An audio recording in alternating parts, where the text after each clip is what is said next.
Have you ever heard of inflation? It's a concept where the prices of things go up over time.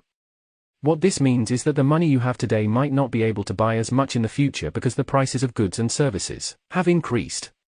For example, if you buy a candy bar today for $1 and inflation causes the price to go up to $1.50 in a year, then you would need more money to purchase the same candy bar.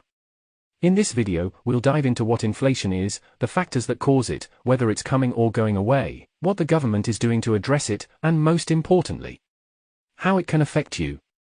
So sit back, relax, and let's explore the world of inflation. You know how prices for things like clothes, food, and video games tend to go up over time? That's called inflation. Inflation means that the cost of goods and services generally increases, so the same amount of money you have today may not be able to buy as much in the future. Inflation happens when there is more money available to buy things than there are things available to buy. This can be caused by a few different factors, such as an increase in the money supply, higher demand for goods and services, or a decrease in the supply of goods and services. What is money supply? Money supply refers to the amount of money that is available in an economy. When there is more money available, it can lead to inflation because there is more money to spend on goods and services. Imagine that you and your friends are playing a game and you have 10 candy bars. If there are only $10 in the game, then each candy bar would be worth $1. But if someone adds more money to the game, say $20, then each candy bar might now be worth $2 because there is more money available to buy them. Similarly, when the government or central bank adds more money to an economy, there is more money available to spend on goods and services. This can cause the prices of things to go up because there is more money chasing after the same amount of goods and services. Inflation can be a problem if it gets too high because it can make things more expensive and reduce the purchasing power of the money you have. That's why the government and central bank try to control the money supply and keep inflation at a moderate level, to ensure that the economy runs smoothly. Inflation can also be caused by money velocity, which refers to the speed at which money is moving through the economy.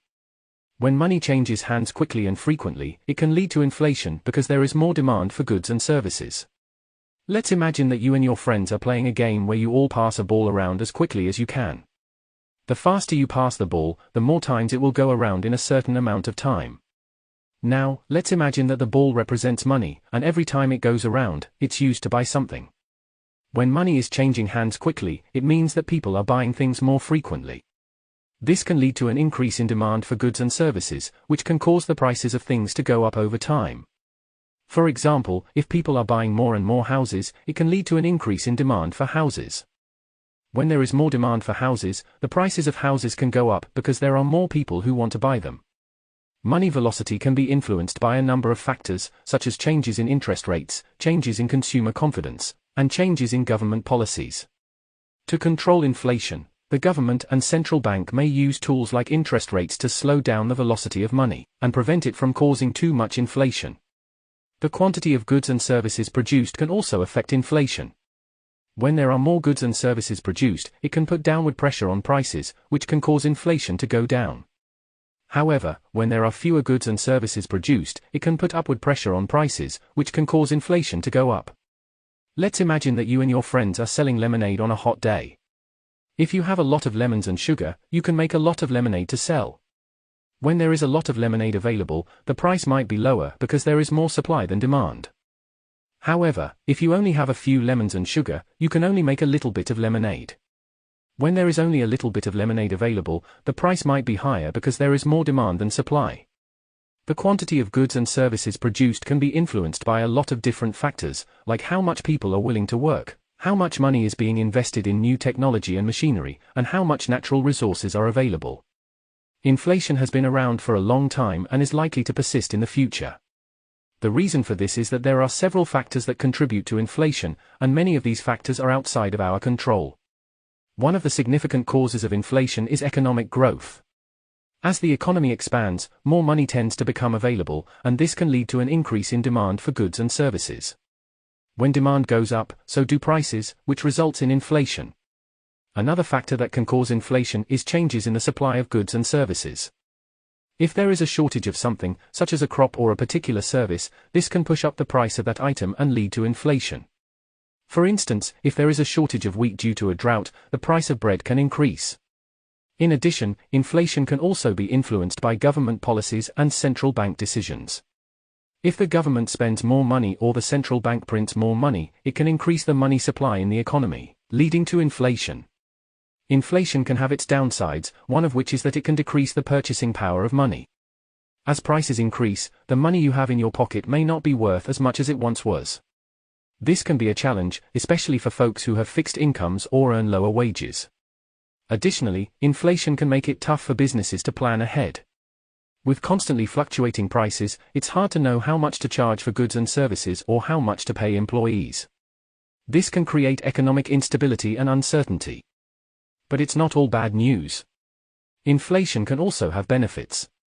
For one, it can incentivize spending and investment. When people know that prices are likely to increase in the future, they may be more inclined to spend or invest their money in things that will hold their value. This can be great for economic growth and job creation. Moreover, inflation can help to decrease the actual value of debt. If you borrow money today and inflation causes prices to rise, you may end up owing less in real terms than what you originally borrowed.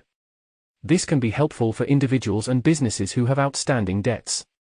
Have you ever wondered how interest rates can cause inflation? Let's imagine the economy as a small town with a bank where everyone keeps their money. Suppose there's only $100 in this town, which is kept safe in the bank. Since the bank has custody of this $100, they decide to lend it out to a merchant with a 10% interest rate. How much does the merchant need to pay back? Well, $100 borrowed with a 10% interest rate is $110. But remember, we said that this town only has $100. So where does the extra $10 come from? It's been created out of thin air. This is an example of how interest rates can cause the money supply in the economy to increase, which can lead to inflation. When you want to borrow money from a bank to buy something like a car or a house, you usually have to pay an extra amount of money called interest. Interest is like a fee for borrowing the money, and it's usually a percentage of the total amount you borrowed. Now imagine that the bank wants to encourage more people to borrow money, so they can make more money by collecting interest. One way they can do this is by lowering the interest rate. When the interest rate is lower, it becomes cheaper to borrow money, which means more people might be willing to take out loans. When more people take out loans, it increases the money supply. This can lead to inflation. On the other hand, when the interest rate is higher, it becomes more expensive to borrow money, which means fewer people might be willing to take out loans. This can lead to a decrease in the money supply because there is less money available for people to spend. The government has a few ways to control inflation and keep it under control. One way is through a tool called monetary policy, which is controlled by the central bank of a country. The central bank can adjust interest rates to try to slow down or speed up the economy. For example, if the economy is growing too fast and inflation is becoming a problem, the central bank might raise interest rates to make it more expensive to borrow money. This can slow down spending and help keep prices from rising too quickly. On the other hand, if the economy is sluggish and inflation is too low, the central bank might lower interest rates to make it cheaper to borrow money and encourage spending. Another way the government can control inflation is through fiscal policy. This involves changes to government spending and taxes. For example, if the government believes that inflation is becoming a problem, they might decide to increase taxes or decrease spending to reduce the amount of money circulating in the economy. Overall, the government's goal is to keep inflation at a stable and manageable level. While some inflation is considered normal and healthy for the economy, too much inflation can be a problem for consumers, businesses, and the economy as a whole. That's it for today's video on inflation. If you found this information helpful and informative, please give it a thumbs up and subscribe to our channel for more videos like this. Don't forget to hit the bell icon so you don't miss out on future videos, and feel free to leave suggestions in the comments section below. Remember, inflation is a natural part of the economy, but it can also have an impact on your daily life. By understanding what causes inflation and how the government works to control it, you can make informed decisions about your finances and be better prepared for any economic changes that may occur. Thank you for watching MedDoc Invests, your partner in health and wealth. We hope you found this video helpful, and we'll see you in the next one. Happy investing!